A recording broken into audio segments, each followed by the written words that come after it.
Hello everybody. In some ways, this has been the hardest of these statements to produce. For previous videos, it always felt quite straightforward that the guidance we should offer as a district team needed to be very cautious as the pandemic was raging and impacting on all of our lives. However, following the latest roadmap from the government, and in particular the ongoing vaccination programme, the landscape is clearly different than before. Our previous caution has always been driven in large part due to the increased risk profile implicit in the demographics of many of our churches.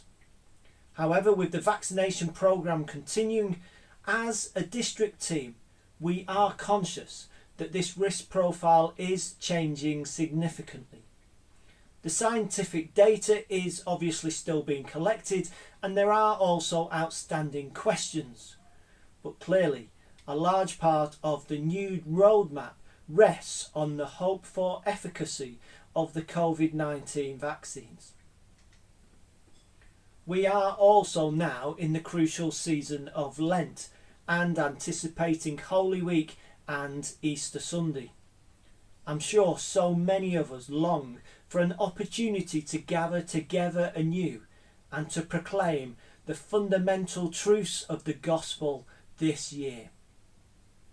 However, all of this must be balanced with the knowledge that coronavirus continues to devastate families and will not disappear from our lives. I think it is clear that as a country we are being encouraged to remain cautious and to recognise the responsibility we all carry to do everything we can so that this current national lockdown is the last one. Now, the government has been keen to stress that the route out of the current lockdown should be data driven. Managing trustees meeting to consider whether to reopen our church buildings for in-person worship should pay particular attention to local transmission rates and also the impact nationally on the spread of the virus of roadmap changes such as schools returning on the 8th of March. One suggestion for managing trustees to consider might be, how can we be flexible and creative in how we choose to proceed? Can we be flexible and patient in our decisions so that there is space to continue to monitor how things are developing?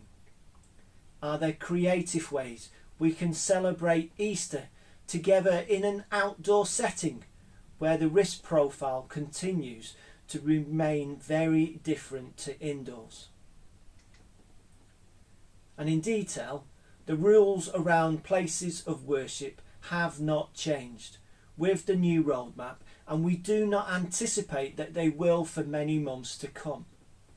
Therefore, whatever our managing trustees choose to do, the rules governing risk assessments, wearing masks, social distancing, cleaning, service length and no singing remain unchanged.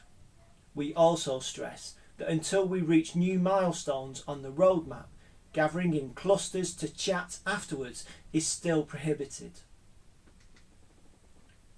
In all of this, we know so many of you have responded amazingly to the challenges of being God's people in these difficult times.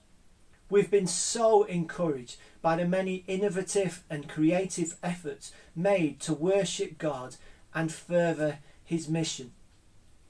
As we perhaps catch a glimpse of light at the end of the pandemic tunnel, we continue to hope and pray that these new ways will continue to grow as we seek to love God, love others, and make new disciples. So be assured of our continued support and prayers. Do continue to stay safe, and may we all be encouraged by the God who loves us so much that Jesus went to the cross for each of us, so that through his death we might live to his praise and glory. Amen.